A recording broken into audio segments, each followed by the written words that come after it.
खुलुमबाय बे समाव बडलेण्ड इंखं टेलिभिजननि स्टुडिअ आं मिथिका नार्जारी दिनै फुंबिलिनि गाहाय रादाबफ्राव दङ। सिलचर पुलिसा 5 कौटि रां बेसेननि ड्राग्सजों लोगोसे साब्रै मणिपुरीखौ हमदों। पाठशाला नोगोर निगमनि गोहैलोआवनो सासे ड्रेनाव गलांनानै गोब्राब जोखोम। सोनाब कार्बि आंलंआव हाग्रा बिफाना गोबां दंफां थुख्रा जब्द खालामदों। रिलिफ केम्पआव थानाय 3 कुकिखौ काछार पुलिसा डाकाति केसआव एरेस्ट खालामदों। इन्डिया म्यानमार सीमायाव फेन्सिं होनो मणिपुरनि गिबि मन्थ्रिया मिरु सोरखारखौ खावलायदों।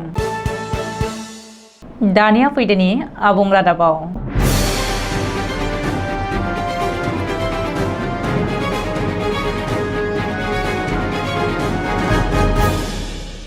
बराक सेरफांनि काछार जिल्लाया आथिखालाव ड्राग साप्लाइनि करिडर बायदि जानानै दङ। समबारखालि फुंनि समाव पुलिसा सिलचर नोगोरनि गंसे हटेलनिफ्राय मणिपुरनिफ्राय फैनाय साब्रै ड्राग्स माफियाखौ 40,000 जाबा टेब्लेट एबा ड्राग्सजों लोगोसे हमनो हादों। बेनि बेसेनखौ 5 कौटि रां जागोन होननानै पुलिसा फोरमायदों। हमजानाय ड्राग्स माफियाफोरा मणिपुरनि चुराचान्दपुर जिल्लानि लांगिनमां हकिब 32 बोसोर, बिनिनो बिसि सियानबां हकिब 26 बोसोर, लाइसांगा लानकिम 27 बोसोर आरो सफिया हाथाइटेम 32 बोसोर होननानै पुलिसा सिनायथि होदों। बिसोर साब्रैबो रबिबारखालि मणिपुरनिफ्राय सिलचर नोगोरनि गंसे हटेलाव थाफैदोंमोन।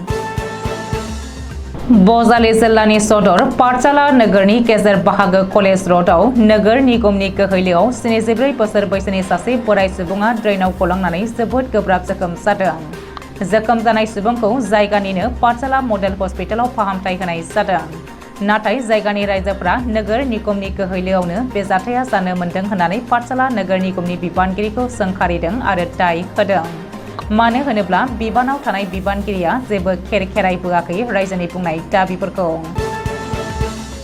सोनाब कार्बि आंलंनि पेलांपि आरो मागबैदियाव आलादायै सिग्रोमनानै हाग्रा बिफाननि मावफारियाफ्रा गोबां बिफांनि दंफां थुख्रा जब्द खालामनो हादों। लोगोसे गंनै टाटा मबाइल ट्राक नम्बर फारियै AA01 QC 4619 आरो AA01 PC 9473 खौबो हाग्रा बिफाना जब्द खालामनो हादों। गासै 1 लाख रांनिबो बांसिन बेसेननि दंफां थुख्रा हमनो हादों।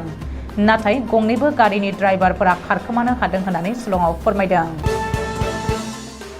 मिजोरामनि कलासिब रिलिफ केम्पआव थानाय मणिपुरनि 3 कुकी सुबुंखौ डाकाति केसआव लोब्बा दं होननानै काछार पुलिसा एरेस्ट खालामदों। काछार जिल्लानि ASP सुब्रत सेनआ खौरांगिरिनि सिगाङाव फोरमायथिनाय बायदिब्ला बिसोरो 3बो मणिपुरनि कांपकपि जिल्लानि थागिबि आरो रायजोनि दुंहाव थासारियाव थानो हायैनि मणिपुरनिफ्राय फैनानै मिजोरामनि कलासिबाव रिलिफ केम्पआव थाफैदोंमोन। नाथाय बिसोर 3आ अखाफोर दाननै सिगाङाव मिजोरामनि गंसे बलेर' गारिजों फैनानै आसामनि काछार जिल्लायाव गंसे पेट्रल पाम्पआव फैनानै हाथियार दिन्थिना 4 लाख रां लुथिनानै लांदोंमोन। बे समाव बिसोरनि महर मोखाङा गासैबो पेट्रल पाम्पनि CC केमेरायाव केपचार जादोंमोन। बेनिखायनो पुलिसा बिसोर 3खौ सिनायनानै हमदों होननानै मिथिहोदों। आथिखालाव सोलिबाय थानाय मणिपुरनि आयेनारि हालोदखौ नोजोर बोनानै मणिपुरनि गिबि मन्थ्रि एन बीरेन सिंहआ मिरु सोरखारखौ खावलायदों दि इन्डिया म्यानमार सीमायाव थाबैनो बर्डार फेन्सिं होनांगौ। मानो होनोब्ला आथिखालाव म्यानमारनिफ्राय गोबां हाथियार बायदिफोरा स्मागलिं जायो आरो बैफोर हाथियारखौ लानानैनो मणिपुरनि गोबां थिउरिया हानजाया रायजोआव आयेनारि थासारिखौ गुबुंले खालामगासिनो दङ। लोगोसे आथिखालाव भारत एबा म्यानमारनि 15 किल'मिटार सिङाव हाबनो थाखाय जेबो कागज एबा डकुमेन्ट नाङाजासेनो मोन्नैबो हादरनि सुबुङा थांनो एबा फैनो हायो। बे खान्थिखौ बन्द खालामनांगौ होननानै गिबि मन्थ्रि एन बीरेन सिंहआ बुंबावदों।